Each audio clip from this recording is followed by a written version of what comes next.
What's up, YouTube? It's your boy Frank Mags back on my long-form content nonsense. I'm pretty sure everyone else who has played Warzone 1 was very excited for the return of Rebirth Island. It's been out a few days now and I definitely have some thoughts. Before I dig in, let me say that I'm a pessimist. So before making this video, I had to look myself in the mirror and check that. I don't want to come across like I'm complaining about certain things, but I definitely want to get feedback out there because I know others are feeling this, and hopefully if a dev were to ever see it, they can take it into consideration to change. So with that said, let's start with the pros. This may sound weird, but the biggest win of this map is that they didn't really change it very much. When they brought back Fortune's Keep, I, like many others, hated that giant crack in the middle of the map. It added a whole new layer of underground that was confusing and you really didn't know how to get out of it. And not only that, it messed with the total flow of the map, making it a very weird change. So the fact that they brought back Rebirth Island to essentially its origins is a beautiful thing. I also want to say that it was optimized very well for this new engine. I'm no coder or developer, but I know there are challenges when it comes to that, but people's frames have not taken a hit. As a matter of fact, a lot of people's frames have gone up who play on PC, and from an optimization standpoint, it's more or less been a very smooth operation. Before I get to the cons or the things that I would like to see change in the coming weeks or months of Rebirth,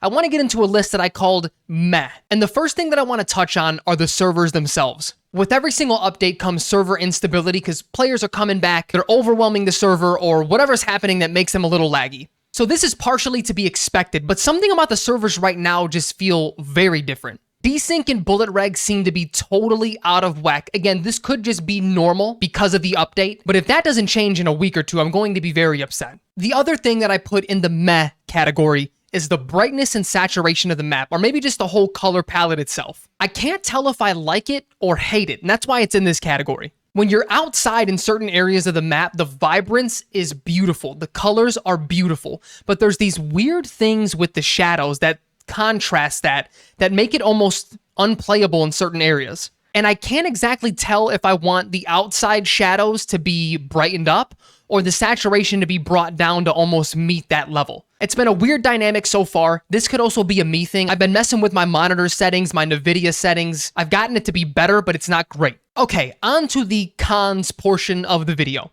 I think we all look back on Warzone 1's Rebirth experience with a lot of nostalgia because we had so much fun on it. And now that it's back, I was hoping for a very similar experience. But it's hard for me to not notice how far behind the mechanics on today's Warzone are compared to Warzone 1.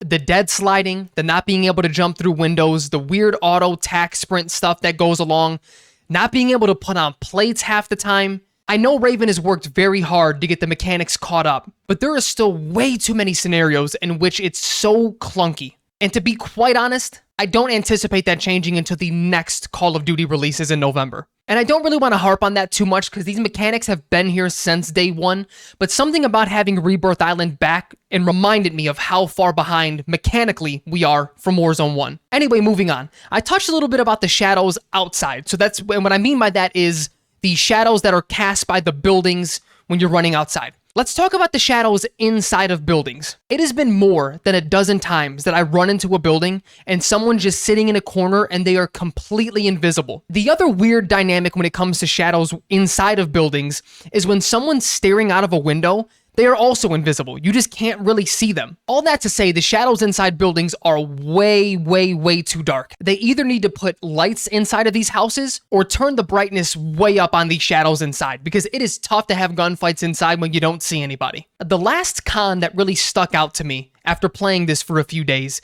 is how bad the audio is all of a sudden. Now, let's not get it twisted. Audio in Warzone has never been great, but with this particular update, this is the worst that it's ever been. You can barely hear loot boxes, you don't hear footsteps whatsoever, people climbing up ladders has no audio, people flying in on you with their parachute has no audio, but the alarm that sounds randomly throughout the game dominates your headset. Mortar strikes and precision airstrikes from across the map dominates your headset. The audio is an absolute mess, and I really hope they have something up their sleeve for this because again, it's never been great, but this is the worst of the worst when it comes to audio. Alright, I'd like to end the video talking about a topic that has dominated my Twitter timeline, and that's stacking. I'm seeing a lot of people who like to solo queue into quads, into trios, get really upset with people who play this holding hands with their friends. The retort to that is that this is a team game. If you want one-on-one gunfights, go play solo, and I totally understand that point of view. I truly do. But I think all nuance has gone by the wayside when it comes to this conversation. In my opinion, there's a drastic difference between people who are stacking and people who are playing like a team. Let me break it down really quick. If you push into a building and there are 3 or 4 people spread across in corners of that same building aiming at the same area, a door, a window, a ladder, etc., that is stacking. That is a very annoying playstyle that unfortunately can't really be combated with the mechanics and TTK of this game. I don't know how people have fun playing that way. I don't even know why anyone would want to play that way. That to me is stacking. That to me is bad. Now, people getting mad over not always having one-on-one gunfights when you solo queue, when they're coming across a team who is moving like a unit, you're just wrong. That isn't stacking. Moving all together as a team of 3 or 4, or even holding different positions on different roofs, is not stacking. That's the way the team portion of the game just plays out. And I feel like I'm in this weird middle area because there are people defending the way I described the first scenario and saying, oh, that's just teamwork. Again, that's that team that's laying down all staring at a door. That's absurd. But then the people who are getting mad at stacking are saying that people moving like a unit and coordinating as a team are stacking. And they're also wrong. I hate to be Mr. Centrist, but I had to add nuance to that conversation. Anyway, y'all, what do y'all think about the map? How have you enjoyed it? Comment down below. Let me know what you think. And remember to like, share, subscribe. I am live 5 days a week over on Twitch, and I hope to see y'all there. Later, everybody.